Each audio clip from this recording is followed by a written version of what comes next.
That was recording in progress. Okay, here we go. Hi, everybody. Welcome to Coaching Queens 2020. I am Queen Bee Baumgarth. And I'm Queen Bee Burrow. And today we have Dr. Anneli Driessen.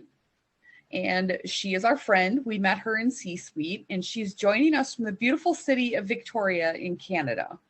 She's the founder and CEO of the International Metaphysical Academy, a fast-growing global spiritual academy with a focus on advanced spiritual education for conscious expansion, critical thinking, applied knowledge, personal responsibility, and love. And today, we want to hear more about how Anneli found and maintains her own inner peace, even when it seems like the world's on fire. Well, thank you guys for inviting me. It's I've been really looking forward to this, and I understand you have one of the most fun podcasts or TV shows currently offered. Thank you. Yeah, and we need lots of that. You know, there's so much heavy, serious stuff going on everywhere. And now to have something where we can just be ourselves and have a good laugh and mess up sometimes and all that, it's just fantastic. And I think that's what people are drawn to, what we're looking forward to. We have too much show business everywhere, and it's time to be ourselves and to be all of ourselves. So anyways, thanks for inviting me. The subject about inner peace, I thought was most interesting because when you mentioned it to me a couple of weeks ago, we all bursted into laughter because inner peace and the kind of schedule that we all three have, which is like 24/7, that was a joke in itself, and we all had a good laugh. But nevertheless, inner peace is really probably one of the most, not probably, it is the most important thing now to get through. So what do I do? So I've been thinking about it a lot, and I realized for myself, inner peace is really a lot more than mindfulness and, you know, no judgments and meditation and, you know, all this kind of stuff that you probably hear a lot of. And I was looking at what is it that really brings me inner peace, and a number of things that I would like to share with you. One is that, you know, all the saying, you know, you need to account to that person you look into the mirror for. And so telling the truth to myself, especially about everything that is going on is very high on the list. And the other thing is keeping my word. When I keep my word and I do what I say I do, it brings up my self-respect and my inner peace. I had a former teacher by the name of Randy Revell, and he used an analogy that I think is really useful. He said, you know, just imagine that your self-esteem is like this big sandy beach, you know, and every time you don't keep your word to yourself, there's like earth movers coming in and shoveling out the sand, you know, and getting rid of that sand on the beach. And I thought about that a lot over the years. And, you know, whenever I'm really true to myself and my regard for myself is tremendously increased. And I realized that inner peace is not just navel gazing and meditation and all that, which is all good, and I do that. Mm-hmm. But really, inner peace is also work. It's something that is a result of me being the best I can be, and having the dedication and self-discipline to do what's important to me. And that's work, and that's not always easy. You know, sometimes, you know, I have hard days, and you know, I show up with my classes or clients, and I just do what needs to be done, and I can push everything else away and deal with it at a later time. So it is that level of self-discipline and commitment to continue to be at my best, and that's really one of the things I wanted to share with you. But that also includes being my best in taking care of myself, you know, and for some people, nurturing oneself is gardening or shopping or, you know, having a nap. Oh, no shopping. Yeah. For you, but I love shopping. It just kind of clears my brain somehow, you know. I'm in another world. I'm in a zone when I go shopping. So I just say that as an example, we have so many different ways of doing it. And that's one of the things. Another way for me to nurture myself is to create jewelry. I love jewelry, and to do that. And I have lots of it too. I mean, it's pathetic how much jewelry I have. And then I listen to classical music. So that's one of my ways of doing it. And, a quick fix, if you may call it like that, is just sitting on my front porch and just gazing, down the street and looking at some of the houses and flowers and bushes and just kind of take it all in and being very much aware of details that I never paid attention to before, just little leaves or little somethings or even an ant that's crawling around there. So it's different. And that is something I have been doing more of since the pandemic, just really experiencing that gratitude with humility and awe. It's a different kind of gratitude than saying, oh, thank you. It's just like a sense of wonder about this enormous creation that we are a part of and that I'm a part of. And so that's a big deal for me, so in order to have inner peace. And I agree. Yeah. So anyway, that's a start. I have more to say, but that's sort of what comes to mind right now. So you've noticed, okay, this is like my takeaway of it is that I found that the more my confidence grows in myself, the more peaceful I am. Even when it is chaotic, the world's on fire, the dog's chewing up socks, the chihuahuas are barking, people are yelling and screaming. And it's more or less when I go back to trusting myself, knowing full well I can do something. Things inside me just seem to calm down in that moment. And one thing, now I don't know if you've noticed this at all, Anneli, but I've noticed, especially with the kids, they want a quick fix. And when they don't get it, they're still disrupted. What would be your advice to someone who is looking for, what's that one thing I can do on a Saturday for an hour that'll bring back inner peace? Well, I would need to know you a little bit more to give you a, anything just specifically for yourself. I learned that you love fishing, Fishing is something that's good for your soul, and it's fun. It's outdoors, and you shared it last Sunday at Scotch Sunday with us. And I heard you talking about it before. So that is something I can think of, but, I would need to know really more about you, what it is that triggers for you that sense of the joy and calm and peacefulness and that sense of groundedness about your life and yourself. So unfortunately, I cannot give you a better answer right now. No, that's actually a really good answer. Yesterday we went fishing for a bit and I was standing, wait, what is today? Monday? No, Saturday. It all blends together. I noticed just standing there, I wasn't paying attention to the bobber and the line in the water, but I was looking at the trees and I'm like, it's just a tree. It doesn't know how to be anything else but a tree. It stands there no matter what the weather is.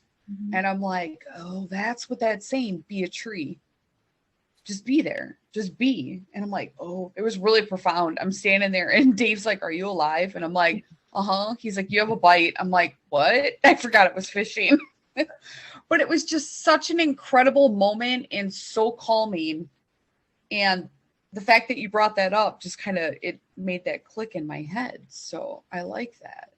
Well, for me, when I had my heart attack, I had an overwhelming sense of inner peace. I felt thankful. I felt the gratitude that you were talking about.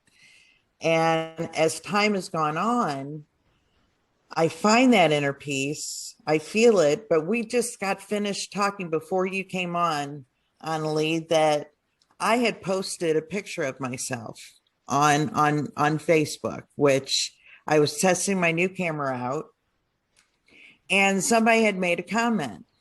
And I'm thinking, I got self-confidence. I'm working on myself. You know, I'm a work in progress, but my ability, I know I can do things.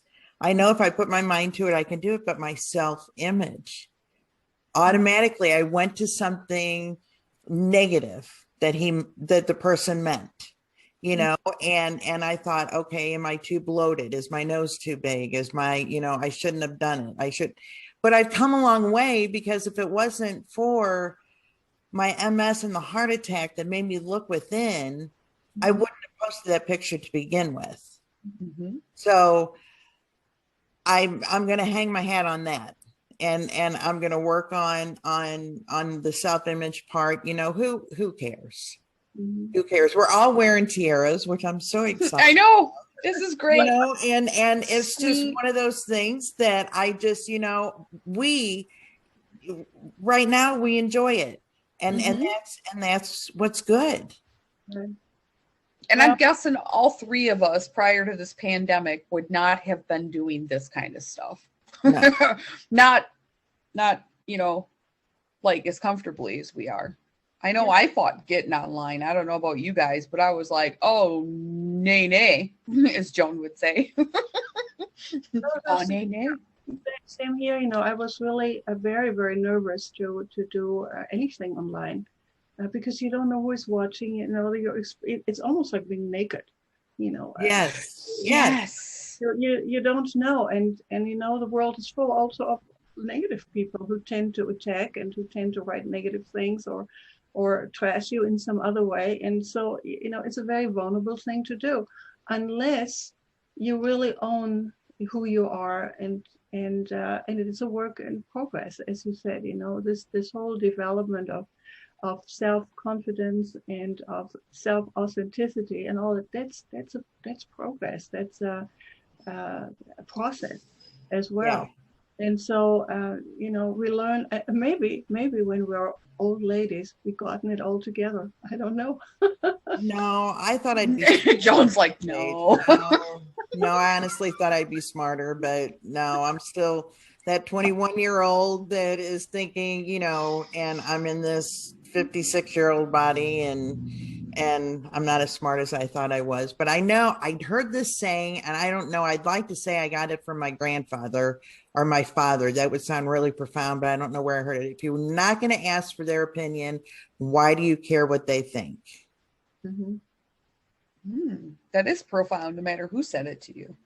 Yeah, I don't know where I heard, but I mean, why what they say matters to you. If you wouldn't ask for their opinion, why what they say matters. Well, it's usually their issue. It's not yours.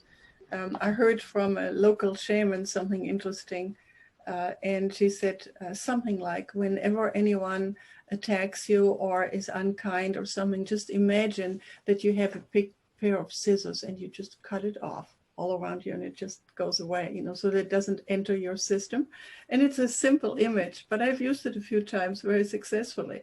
And so we have ways of doing that, you know, of protecting ourselves. People are doing what they're doing, and really the only thing that counts is our relationship ourselves.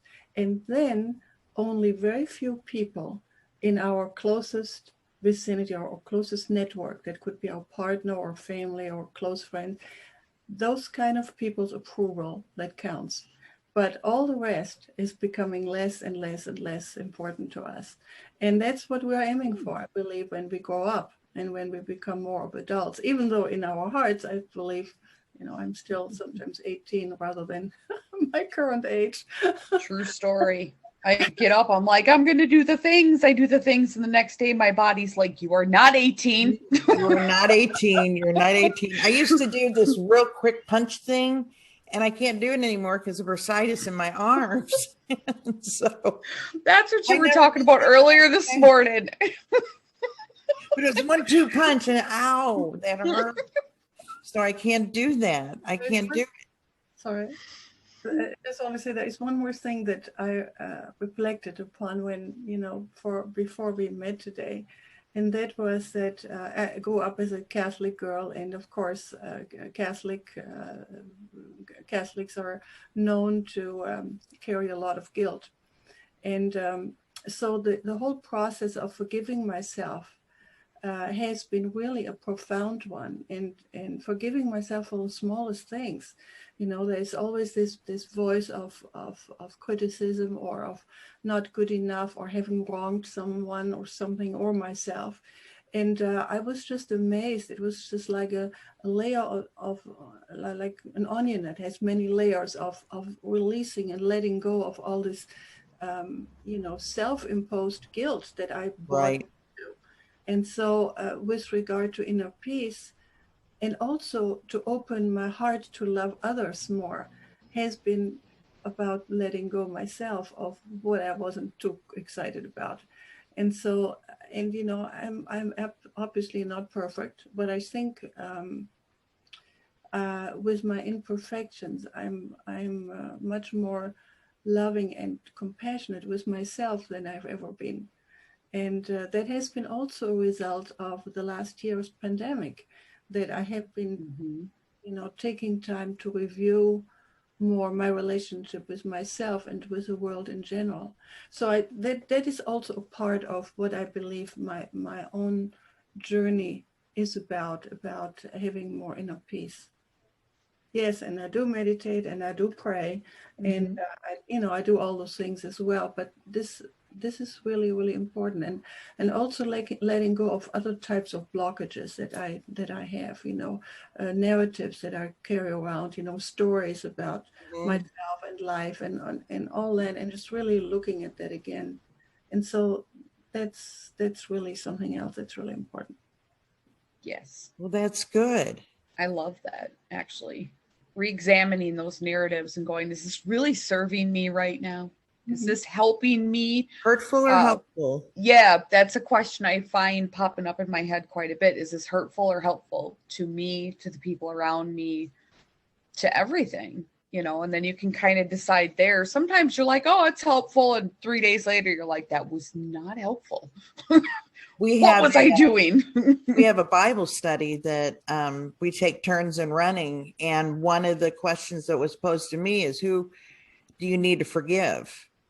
And I thought that they would think that I would say something profound like my mother or, an ex-husband. And I said, myself. I forgive myself. And I have. And that is so freeing. It is. It's very calming. That sensation when you do that, you're just like, oh, okay. One of the kids said something, how does that saying go? When you know better, you do better. But until you know better, you can only do with what you have to work with. All right. And that came from like a 16-year-old. And I'm like, whoa, that's some deep stuff right there. I was like, dang. And then 5 minutes later, they were being a teenager. And I'm like, and there it goes. That's fine. We had that glimpse, but it's clicking for them in different ways. I think sooner than it clicked for most of us. I mean, a lot of us, we've grown up with a lot of these projections from others. We've taken them on as our own beliefs. And I credit the pandemic for going inwards a lot too. You didn't have anything else to do but to look at yourself. You're like, oh no, we're healing. Okay. When I first saw myself on a video, and then I thought, I sound like that. My voice like that. And Jean says, I look at you every day. You don't look any different to me. And I'm like, I don't sit in front of a mirror and talk. And I'm thinking, oh my gosh. But what were you going to say, Anneli? You were about ready to say something. Yeah, well, just in response or triggered by what you said, Charity, knowledge can change us. And I've got to say that the metaphysical knowledge that is shared in the Academy has also made a major impact on my life. Because I'm not only teaching it and I'm creating the curriculum, I'm also learning it and applying it to my own life. And so that has brought me just so much more understanding of what consciousness expansion really is, that it is directly action related, for example, not just knowledge, and many, many other things. And I know this has been such a big part of my personal journey, to be who I am and to be happy to be me. I mean, I wouldn't want to be anyone else. We wouldn't want you to be anybody else either. Exactly. I love this. This is awesome. Well, Anneli, I thank you for coming and being on our show. And we've enjoyed you immensely. And thank you for sharing and give us an insight on the personal side. Yes. It's so much my pleasure. You're doing great work. And just another completing thought, you know, the kind of work you do for young CEOs is incredible. I'm so impressed. And I would like to support you in whatever way I can. So thank you for having me on your show, and I wish you much success in the future with this program, and a lot of people who watch you and learn from you, and we are inspired by you. It's just so special. Thank you. Thank you. Thank you very much. We'll be back right after this. Finally, a better way to hold your phone. Introducing Steady Straps. Made here in the USA, Steady Straps are high-quality, flexible straps that adjust to hold virtually any phone comfortably and securely. Steady Straps are washable and come in a wide range of colors and styles. See them all at SteadyStraps.com. Because they're so visible, they're the perfect promotional item to advertise your company message or logo. Learn more at SteadyStraps.com. That's SteadyStraps.com. Okay, there's that voice again. That's new on Zoom. It is. So we are back, and we want to thank Dr. Anneli. We just got finished discussing this. For visiting with the Coaching Queens today and the Bees of Ease. Great. It really was. It was so wonderful to hear how she has found inner peace and the different directions that she's taken, and how what she does, her passion comes through so strong. And I absolutely adore that about her. That's probably one of my favorite things. And to see her light up when she talks about her academy, which, by the way, I've gotten to work with Anneli on a couple of things, and we get to meet with her every week and talk to her and share. And she is funny and beautiful and spunky and amazing and well-versed in so much. I love it. She's an incredible woman. And to hear someone of that level, though, say, you know, I'm a work in progress too. I'm gonna hit my flowers, aren't I? You have that look on your face. We're in tune. See? Ooh. But just to hear that even people who, you know, are doing big things, we're all a work in progress always. And that inner peace, it comes to us in so many different ways. And we each have our own way of, mine is cutting back on the caffeine, apparently. Yeah. Staying away from the flowers is mine. I'm afraid to move right now because I have a funny feeling I'm holding those flowers up. So, Joan, would you like to announce what we have coming up? Yes, we have Jeff Hazlitt coming up this Saturday, the 27th. Thursday. I said Saturday. I'm not going to be in town Saturday. And we have Thomas DeBold on the 3rd, and we have Anneli coming up the 10th. Woo. Raise the roof. And you guys, we're going to be recording some special stuff this weekend for you, because we're going to meet for the first time. Woo, woo. And hopefully I don't knock the flowers over in excitement. If we do, we'll record that for you. Yeah, no, I'll probably end up knocking them over. So anyway, thank you again for being with us. We appreciate you. Subscribe to our channel, like it, leave your comments. And I just want to end with, may the Lord bless you and keep you. The Lord make his face shine on you and be gracious unto you. The Lord lift up his face towards you and give you peace. Bye, everybody. Thank you for joining us.